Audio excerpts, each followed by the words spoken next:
Hello students. तो आज हम करने वाले हैं ब्लैक बुक सीरीज के फंक्शन चैप्टर के क्वेश्चन नंबर 31 से लेके 40 तक। चलिए स्टार्ट करते हैं पहले सवाल के साथ। Question number 31, which of the following function is not an odd function. इनमें से कौन सा ऑड नहीं है ये देखना है। तो चलो भाई सबसे पहले ऑप्शन ए चेक करें। तो ऑड फंक्शन की कंडीशन क्या है? ऑड फंक्शन की कंडीशन है कि भाई f of x equal to minus of f of minus x. ठीक है। या फिर दूसरी कंडीशन क्या होती है? F of x plus f of minus x करने से आपको जीरो मिलना चाहिए। दोनों सेम ही कंडीशन है बट कभी कभार यूज अलग अलग तरीके से अपन कर लेते हैं। जैसे कि ये वाला क्वेश्चन है, तो एफ ऑफ एक्स कितना गिवन है अपने को यहाँ पे? एल एन एक्स की power 4 plus x square plus 1 upon x square plus x plus 1 का होल स्क्वायर, ऐसा गिवन है। अच्छा, क्या आपको फैक्टर्स दिख रहे हैं कुछ? क्या आपको x की power 4 plus x square plus 1 के फैक्टर्स पता है? क्या होते हैं इसके फैक्टर्स? 1 प्लस एक्स स्क्वायर और 1 minus x plus x square, ऐसा कुछ फैक्टर होता है ना इसका। तो इसका मतलब मेरा फंक्शन एक्चुअली में क्या हो जाएगा? वो हो जाएगा ln, इस फैक्टर को भरने के बाद ये हो जाएगा आपका 1 minus x plus x square, ठीक है, अपॉन 1 प्लस एक्स स्क्वायर, ऐसा बन जाएगा। ठीक है।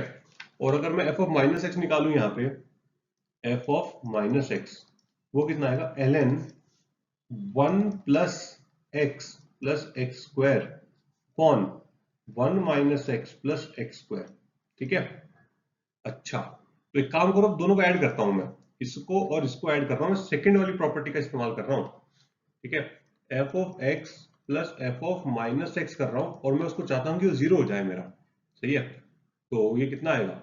एल एन, लॉग की प्रॉपर्टी का इस्तेमाल करेंगे, l log m plus log n कितना हो जाएगा? Log m n. तो यहाँ पे कितना आएगा? 1 minus x plus x square into 1 plus x square. ठीक है। अपॉन में कितना आ जाएगा? 1 plus x square into 1 minus x plus x square. ये तो सारे कट हो जाएंगे भाई, दिख रहा है आपको? ये कट जाएगा। कितना बचेगा यहाँ पे आपके पास? यहाँ बचेगा लॉग एल एन 1, और जो कि हो जाता है जीरो। इसका मतलब पहले वाला ऑप्शन जो दिया है ये तो ऑड फंक्शन हो जाएगा अपना। ठीक है। चलो फिर अगला देखिए। सेकंड ऑप्शन, अरे सेकंड ऑप्शन तो डायरेक्ट हो जाएगा। देखो, signum of signum minus x होगा अगर, ठीक है, तो ये कैसे माइनस बाहर आ जाएगा पूरा का पूरा सिग्नम में से, तो ये ऑड फंक्शन हो जाएगा। तो ये भी ऑड है। ऑप्शन सी भी डायरेक्टली दिख रहा है, 10x ऑड फंक्शन है और कंपोजिशन भी ऑड ही हो जाएगा इनका, तो ये भी ऑड फंक्शन है। ऑप्शन डी बच गया। अब देखा जाए तो ऑप्शन डी ऑब्वियसली मेरा आंसर हो जाएगा, बट फिलहाल के लिए मैं वो चालबाजी ना करते हुए ऑप्शन डी को अपन चेक करते हैं। ठीक है। ऑप्शन डी को चेक कर लेते हैं अपन, आ जाओ। तो ऑप्शन डी में क्या कंडीशन दी है? F of x plus f of 1 by x equal to f x into f one by x. अच्छा, फंक्शनल इक्वेशन पढ़ा होगा आपने, तो याद होगा जब ऐसा कुछ कंडीशन सेटिस्फाई करता है मेरा फंक्शन, तो मैं एफ एक्स इक्वल टू कितना एज्यूम करता हूँ? एफ एक्स इक्वल टू अपन लेते हैं 1 प्लस माइनस एक्स की पावर एन लेते हैं। सही है। और इन्होंने बोला एफ टू इक्वल टू 33 है, तो एफ टू इक्वल टू मुझे 33 गिवन है, तो इसका मतलब यहां से कितना आएगा? 1 प्लस माइनस 2 की power n must be equal to 33। तो एक बार प्लस साइन के साथ लेते, एक बार माइनस साइन के साथ ले लेता हूँ। प्लस साइन के साथ लूंगा तो कितना आएगा? 1 प्लस 2 की पावर n इक्वल टू 33, है ना। 2 की पावर n इक्वल टू 32, यानी कि n की वैल्यू कितनी आ गई यहाँ से? 5।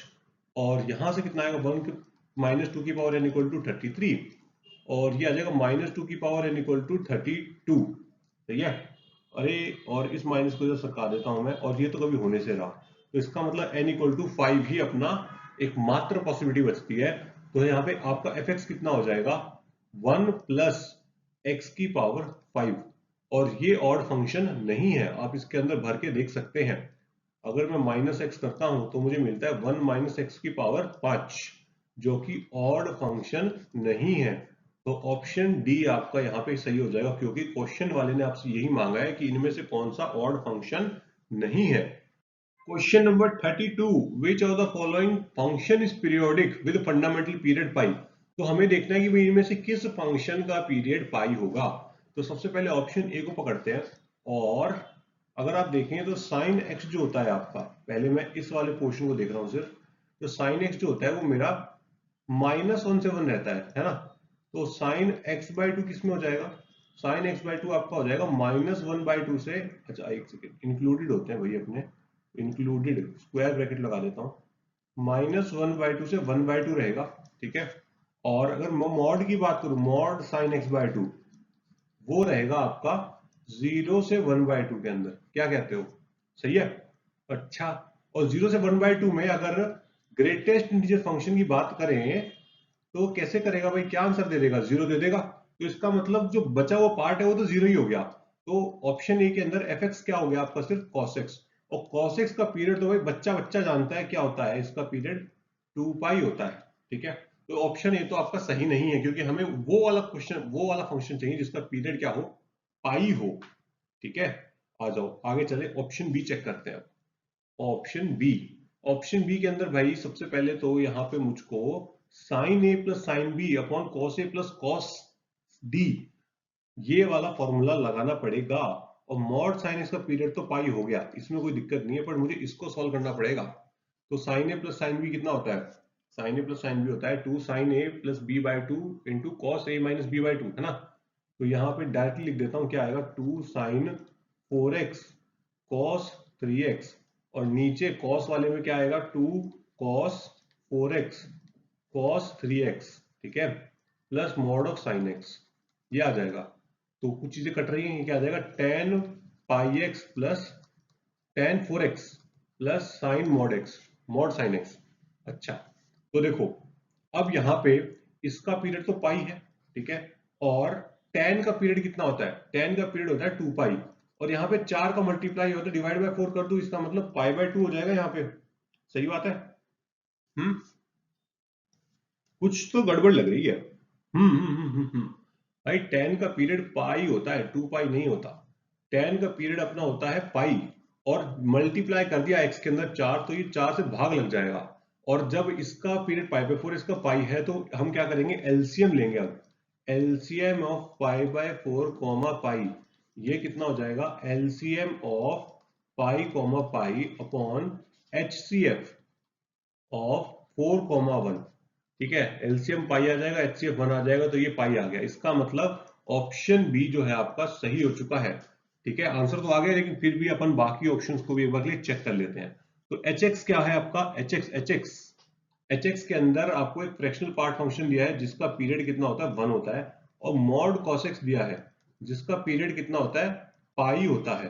तो भाई यहाँ पे जो है एलसीएम लोगे आप, और जब आपका ऐसे 1 और पाई आता है ना, तो इनका रेशियो जो होता है इरेशनल बन जाएगा, तो ठीक है। और उस केस में अपन एलसीएम नहीं ले सकते, और इसलिए ये क्या हो जाएगा, नॉट पीरियोडिक, नॉट पीरियोडिक। तो इसका पीरियड तो नहीं निकलेगा। ऑप्शन डी पे चलते हैं अपन। अब ऑप्शन डी क्या बोल रहे हैं, mod cos x plus ln sin x। तो भाई मॉड cos x की अगर हम बात करें, mod cos x, mod cos x, इसका तो पीरियड हो जाएगा पाई, इसमें तो कोई डाउट ही नहीं है। फिर अपने पास दिए ln sin x। अब sin x ln डिफाइन कब होता है, जब sin x क्या रहेगा आपका 0 से बड़ा रहेगा, उसके अलावा कभी भी 0 डिफाइन नहीं होगा। इसका मतलब आपको आपको कुछ ऐसा बस इतना ही हिस्सा लेना पड़ेगा हर बार।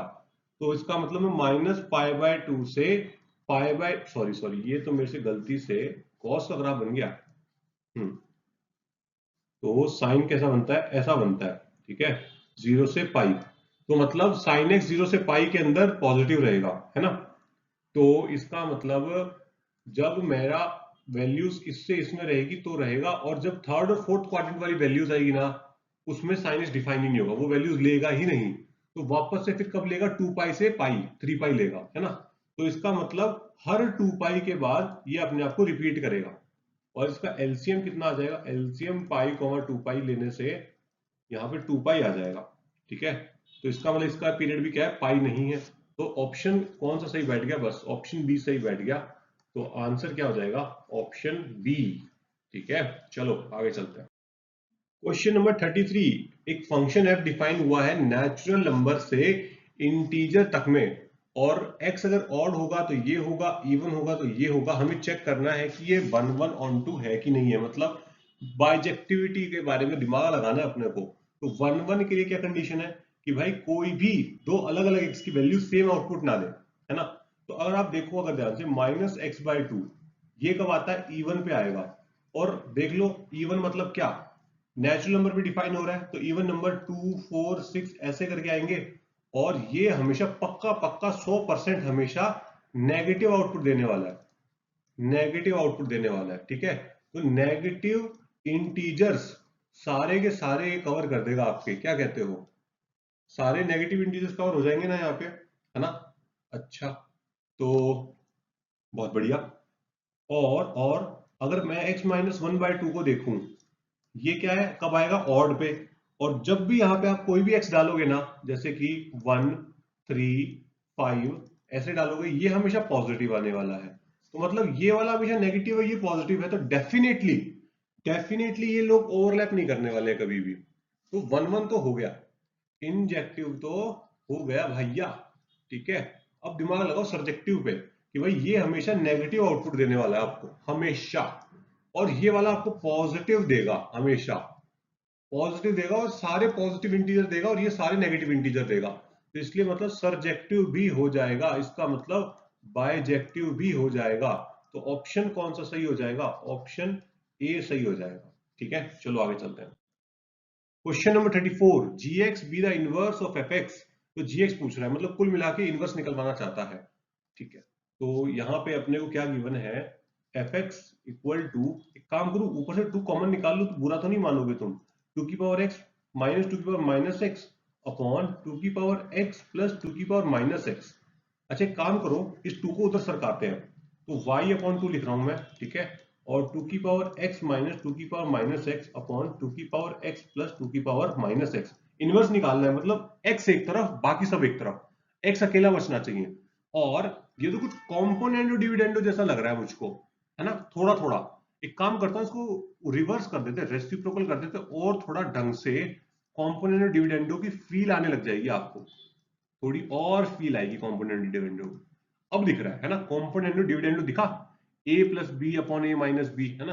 तो यहाँ पे कितना आ जाएगा, 2 की पावर x अपॉन 2 की पावर माइनस एक्स बराबर y plus 2 upon y minus 2, सही है। तो ये कितना आएगा, 2 की पावर 2x बराबर y plus 2 upon y minus 2, ये कितना हो जाएगा, 2 की पावर x बराबर लॉग बेस में 2 y plus 2 upon y minus 2। इसका मतलब x बराबर कितना आ गया, 1 अपॉन 2 लॉग बेस में 2 y plus 2 upon y minus 2, क्या कहते हो। अच्छा, तो इसका मतलब क्या हो जाएगा, अपने पास x को f इनवर्स x लिख दो, y को x लिख दो। तो 1/2 लॉग बेस में 2 x plus 2 upon x minus 2, सही है क्या।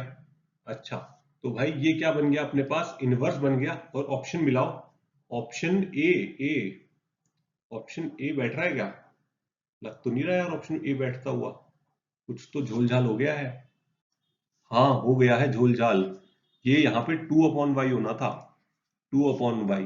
तो यहाँ पे कितना आता अपने पास, 2 अपॉन वाई करने पे 2 plus y upon 2 minus y आता, ठीक है। यहाँ पे कितना आता, 2 plus y upon 2 minus y, ठीक है। और 2 plus y upon 2 minus y, reciprocal में गड़बड़ कर दी अपन ने यहाँ पे, ठीक है।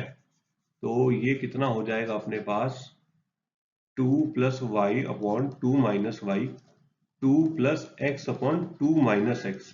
तो ऑप्शन ए सही हो जाएगा अब, हाँ ऑप्शन ए इसका करेक्ट आंसर है। चलो आगे चलते हैं, ठीक है।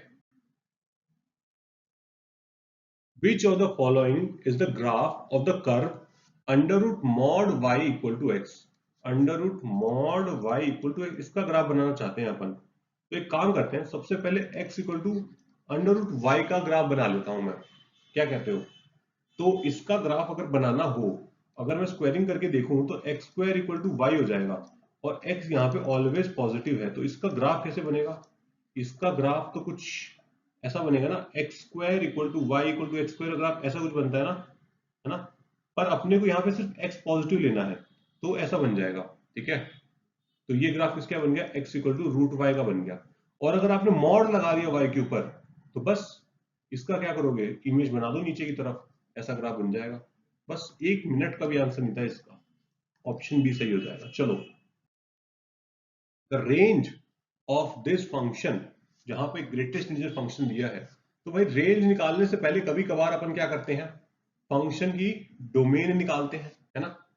डोमेन निकालने भाई यहाँ पे, तो डोमेन के लिए कंडीशंस क्या क्या रहेगी। पहली कंडीशन तो रहेगी कि भाई GIF जो है ये आपका 0 से बड़ा होना चाहिए और ये आपका 1 नहीं होना चाहिए, ठीक है। दूसरी कंडीशन क्या रहेगी कि 9 माइनस एक्स स्क्वायर जो है आपका वो भी 0 से बड़ा होना चाहिए। चलो आओ एक एक करके इनको सॉल्व किया जाए। तो पहली कंडीशन ने बोला कि भाई GIF आपका 0 से बड़ा होना चाहिए। 0 से बड़ा होना चाहिए, इसका मतलब GIF इंटीजर आउटपुट देता है, इसका मतलब GIF हमेशा 1 से स्टार्ट होगा, इक्वल टू 1। और इन्होंने बोल दिया 1 भी मत लो, 1 भी मत लो, तो एक काम करो 1 से बड़ा कर दो। तो 1 से बड़ा हो रहा है GIF, तो इसका मतलब आपको x 2 से बड़ा करना पड़ेगा, है ना। क्योंकि 2 से छोटा लोगे तो GIF 1 दे देगा, सही बात है, 2 से छोटे पे GIF 1 दे देगा। तो इसका मतलब मुझे x को 2 से बड़ा करना पड़ेगा, 2 ले सकता हूं और 2 से बड़ा ले सकता हूं। सेकंड कंडीशन, तो भाई माइनस कभी अच्छा नहीं लगता ऐसे एक्स के ऊपर लगा हुआ, एक्स स्क्वायर के ऊपर, है ना। तो एक काम करते हैं, x square minus 9 less than equal to 0। तो यहां से कितना आ गया, x बिलोंग्स टू -3 से 3। तो इन दोनों कंडीशंस का अगर मैं इंटरसेक्शन ले लूं, इंटरसेक्शन, तो मेरे पास क्या आने वाला है, देखो ये आ गया आपका -3, ये आ गया आपका 3 और ये आ गया 2। इन्होंने बोला 2 से बड़ा, ये इंक्लूडेड और ये इंक्लूड नहीं होंगे, ठीक है, ये वाला हिस्सा। तो ये वाला कॉमन एरिया बन रहा है ना, तो x बिलोंग्स टू कितना आ जाएगा आपके पास, 2 से 3 ऐसा आ जाएगा, सही है। अच्छा, तो x जब आपका 2 से 3 होगा तो बॉक्स x कितना हो जाएगा, 2 हो जाएगा, है ना। तो आपका fx कैसा दिखने लग जाएगा, fx आपका दिखेगा log 9 minus x square base में 2, ठीक है। कुछ ऐसा दिखने लग जाएगा आपका x हमेशा के लिए, ठीक है। ओके, तो अब देखो, तो अगर मैं यहाँ पे थोड़ा सा दिमाग लगाऊं, तो मेरे लॉग फंक्शन है यहाँ पे, इसका ग्राफ कुछ इस प्रकार का बनेगा हमेशा, है ना, सही है, इस प्रकार का ग्राफ बनेगा। अच्छा ग्राफ को छोड़ो, आप तो बस इतना देखो कि भाई जब मैं F2 डालूंगा तो मेरे पास कितना आएगा, log 2 बेस में 9 माइनस 4, यानी कि log 5 बेस में 2 आ जाएगा आपके पास, ठीक है। और अगर मैं 3 डालूंगा तो मुझे कितना मिल जाएगा, log 2 अंदर 0 बन जाएगा, यानी कि -∞ भाग जाएगा, समझ गए। तो बस हो गया, इसकी रेंज आपकी निकल के आ गई है। तो रेंज कितनी हो जाएगी, -∞ से log 5 बेस में 2 इंक्लूडेड, ठीक है। तो इसका मतलब ऑप्शन सी सही बैठेगा इस केस में, ऑप्शन सी सही हो जाएगा। क्वेश्चन नंबर 37, इफ e की पावर x प्लस e की power fx equal to e, then fx की डोमेन रेंज के बारे में पूछा जा रहा है। तो पहले fx तो जान ले कितना होगा, e की पावर x प्लस e की पावर fx बराबर e गिवन है अपने को, है ना। तो क्या करें क्या करें क्या करें, एक काम करता हूँ, e की power fx equal to e की पावर माइनस x रख देते हैं, ठीक है। तो fx कितना आ जाएगा यहाँ से, ln of e minus e की पावर x। और अच्छा इसकी डोमेन जाननी है, डोमेन जानने के लिए क्या करना पड़ेगा भाई, e की पावर e माइनस e की पावर x को 0 से बड़ा करना पड़ेगा, यानी कि e की पावर x को क्या करना पड़ेगा, e से छोटा, और ये पावर 1 है, इसका मतलब x को आपको 1 से छोटा लेना पड़ेगा, तब आपका डोमेन आ गया ये, ठीक है। ये तो क्या आ गया आपका डोमेन। अच्छा अब रेंज की बात कर ले, रेंज की, तो रेंज निकालनी है। रेंज देखें, इसको जज करने की कोशिश करें। तो जब x आपका 1 से छोटा ले रहे हैं ना अपन, तो x की वैल्यू अगर मैं 1 डालता हूं, x की वैल्यू 1 डालता हूं, तो fx इक्वल टू कितना आएगा, ln e माइनस e, जो कि आपका ln 0 हो जाएगा। और ln 0 कितना हो जाता है, -∞ भाग जाता है, ठीक है। ln में 0 डालते नहीं है वैसे, बस एक समझने के हिसाब से अपन काम कर रहे हैं, ठीक है। 1 को टेंड करा रहे हैं, 1 जैसे ही टेंड करेगा fx आपका -∞ भाग जाएगा। और x आपका 1 से छोटा है, तो अगर x आपका -∞ को टेंड करेगा, है ना, एक काम करता है यहाँ पे 10 लिख देता हूँ वरना आप नाराज हो जाओगे, है ना। तो ये ln 0 को टेंड करेगा और ये फिर -∞ को भाग जाएगा, अब सही है। तो fx इक्वल टू कितना हो जाएगा, अच्छा x इंफिनिटी को जाएगा, -∞ को जाएगा, तो e की पावर माइनस एक्स, e की पावर x कहाँ जाएगा, 0 को जाएगा। तो ln e माइनस ई की पावर x कहाँ चला जाएगा, 1 को चला जाएगा, सही बात है। तो इसका मतलब इसकी रेंज कितनी निकल के आ रही है, यहां से रेंज कितनी निकल के आ रही है, माइनस इन्फिनिटी से 1, सही है। तो ऑप्शन मिला लो बस, ऑप्शन ए सही होता दिख रहा है डोमेन के लिए, रेंज के लिए कोई भी ऑप्शन सही नहीं है, तो ऑप्शन ए एकमात्र ऑप्शन है जो कि यहाँ पे सही हो जाएगा। चले आगे। ओके, क्वेश्चन नंबर 38, काफी उसे वोल्टेज वोल्टेज पता नहीं विचित्र सवाल दे दिया है, आज दिमाग लगाते हैं। If high voltage current is applied on the field given by the graph on which of the following curve a person can move so that he remain safe. Simple question है, बेसिकली क्या बोल रहा है कि y plus एक field है, ठीक है, उसके ऊपर अपन ने ग्राफ बना दिया y mod y minus mod x equal to 0, और ये जहां जहां पे जो इसका ग्राफ बनेगा ना, उस हिसाब से हमने अपने उस पे electric field high voltage field लगा दी, जिससे कि भाई कोई भी ट्रेस पासिंग ना हो सके, कोई भी घुसपैठिया घुस ना सके हमारे देश में। तो बेसिकली अब हम क्या चाहते हैं कि उस हिसाब से वो पर्सन चले, किस कर्व के हिसाब से चले कि उसको करंट ना लगे, है ना, ये सवाल है हमारा। अच्छा, तो एक काम करते हैं, सबसे पहले ग्राफ को समझते हैं। तो अगर मैं x ग्रेटर देन 0 लेता हूँ, y ग्रेटर देन 0 लेता हूँ, तो मुझे कितना मिलेगा, y plus y minus x equal to 0, यानी कि y इक्वल टू एक्स की लाइन मिल जाएगी यहां से, ठीक है। सेकंड, अगर x greater than 0 y less than 0 लेता हूं मैं, तो मुझे यहां से कितना मिल जाएगा, x इक्वल टू 0 मिल जाएगा, ठीक है। और अगर मैं x less than 0 y greater than 0 लेता हूं, तो मुझे y इक्वल टू 0 मिल जाएगा, सही है।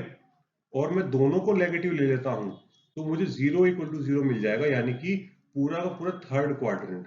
तो कुछ खतरनाक तरीके से अपन ने अपने जाल बिछा रखे हैं यहाँ पे, ठीक है। तो ग्राफ में को दिखा देता हूं मैं आपको कैसे जाल बिछा हुआ है। तो जाल कुछ इस प्रकार से बिछा हुआ है यार, कि एक तो ये वाली लाइन पे y इक्वल टू एक्स, इस लाइन को क्रॉस करते ही, टच करते ही झटका लगेगा आपको, ठीक है। x इक्वल टू 0 वाली लाइन, x इक्वल टू 0 वाली लाइन मतलब ये वाली लाइन, इस लाइन के ऊपर भी भाई बिजली का करंट है, ठीक है, पूरी की पूरी, ठीक है। इस लाइन के ऊपर भी बिजली का करंट है पूरी की पूरी, ठीक है। और और इस हिस्से में पूरे में बिजली का करंट है, तो कुछ ज्यादा ही बिजली का करंट फैला हुआ है। और अपन चाहते हैं कि भाई इस लाल हिस्से में नहीं आए, हमारा कर्व इस लाल हिस्से में नहीं आना चाहिए। जैसे कि y equal to x square है, y equal to x square कैसा बनता है, ऐसा बनेगा। तो भाई इसको तो पक्के पक्के बिजली के झटके लगेंगे, देखो क्रॉस कर दिया ना इसने, तो इसको पक्के पक्के बिजली के झटके लगेंगे। तो ए ऑप्शन तो होने से रहा, ठीक है। ऑप्शन बी देखते हैं, signum minus E square, signum minus E square, भाई अंदर सिग्नम के अंदर नेगेटिव वैल्यू आ रही है, तो -1 देगा आउटपुट, और -1 का आउटपुट देना मतलब ये, तो मतलब इसको भी 100% बिजली के झटके लगने वाले हैं। अगला क्या है, log 1/3, log x बेस में 1/3, इसका ग्राफ कुछ ऐसे बनेगा, है ना। तो इसको भी देखिए इसने काट दिया, इसको भी 100% बिजली के झटके लगेंगे लगेंगे। अगला क्या है, अगला है m plus mod x, m क्या है, 3 से बड़ा है, तो मतलब मान लो ये मेरा 3 है, तो यहां से ऐसे बनेगा ये, ऐसे, समझे। इसको देख के लग रहा है कि हाँ यहां पे कुछ हुआ है, ये मेरा जो है, ये मेरा कट नहीं कर रहा है मेरे बिजली के झटके वाले जगहों को, सही है। तो इसका मतलब एकमात्र रास्ता कौन सा रहेगा, डी वाला कर्व रहेगा, जहां पे आपको बिजली के झटके महसूस नहीं होंगे। Question number 39, if F x, एक मॉड वॉड लगा के दे रखा है यहाँ पे, देखो मॉड होना चाहिए था, ठीक है, टाइपो है ये। Then f x is necessarily non negative for what x, ठीक है। ऐसा ऐसा क्वेश्चन अपने पिछली वीडियो में भी देखा था, ठीक है। तो फिर से दिखाता हूं मैं आपको। तो अगर आप देखें ध्यान से, तो क्या गिवन है, F x plus 4 minus x square plus 2 बराबर मॉड ऑफ एफ एक्स, ठीक है, plus mod of 4 minus x square plus mod of 2, ऐसा कुछ गिवन है।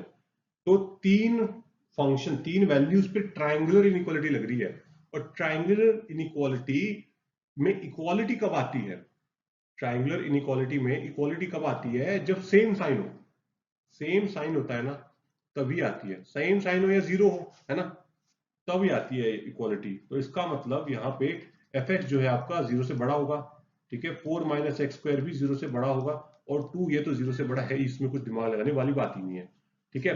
तो हम क्या चाहते हैं भाई, F x is necessarily non negative for what x, ये कब होगा, जब ये भी होगा, सही बात है। ये चीज कब ट्रू होगी? जब ये चीज भी ट्रू होगी। तो आ जाओ बस। तो x square minus 4 less than equal to 0 हो जाएगा अल्टा पल्टी करने से। तो x बिलोंग्स टू -2 से 2 हो जाएगा। ऑप्शन ए सही है। खल्लास खत्म। आगे चलो। Question number 40। लेट fx, एक फंक्शन दिया है cos px plus sin x भी periodic, then p must be. तो पीरियोडिक है तो देखो क्या दिया है अपने को, cos px plus sin x ऐसा दिया है ना।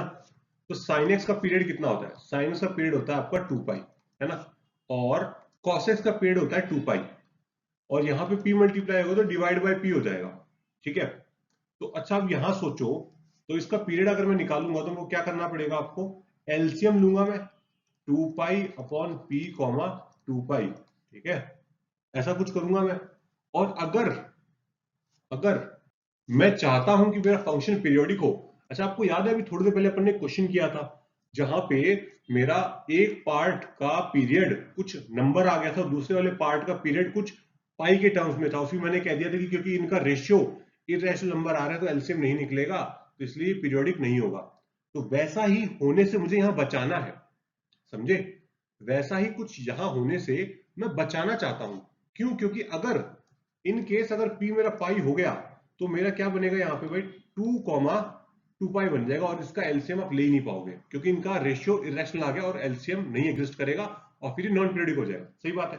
तो इसका मतलब मैं पॉजिटिव रियल नंबर तो नहीं ले सकता क्योंकि पाई भी is a positive real number. सही बात है। तो वो तो मैं नहीं ले पाऊंगा। नेगेटिव रियल नंबर भी मैं नहीं ले सकता क्योंकि भाई माइनस पाई भी नहीं ले सकते आप। प्राइम नंबर्स, प्राइम नंबर्स, सिर्फ प्राइम नंबर्स ही होना चाहिए क्या? मतलब प्राइम नंबर पे काम चल जाएगा बट सिर्फ प्राइम नंबर ही होना चाहिए क्या? नहीं, सिर्फ प्राइम नंबर नहीं होना चाहिए क्योंकि आप सिर्फ प्राइम नंबर लेंगे, क्योंकि मस्ट बी की बात की ना, मे बी की बात नहीं की, मस्ट बी, कोई प्राइम नंबर नहीं। तो सिर्फ रैशनल नंबर ही होना चाहिए। उसी केस में आपके पास ये क्या है, पाई बचेगा। ठीक है, पाई को मरने नहीं देना है, पाई को बचा के रखना है, इसलिए रैशनल नंबर लेंगे और ऑप्शन सी हो जाएगा इसका। ठीक है। तो चलो भाई, आज के 31 से लेके 40 तक के सवाल हो गए हैं और अगले वीडियो में मिलेंगे अपन क्वेश्चन नंबर 41 से लेके 50 तक करने वाले हैं। ठीक है, तो भाई करके तैयार रखना, अच्छे से प्रैक्टिस करो। फिर मिलते हैं अपन अगले वीडियो में, तब तक के लिए टाटा सायोनारा बाय।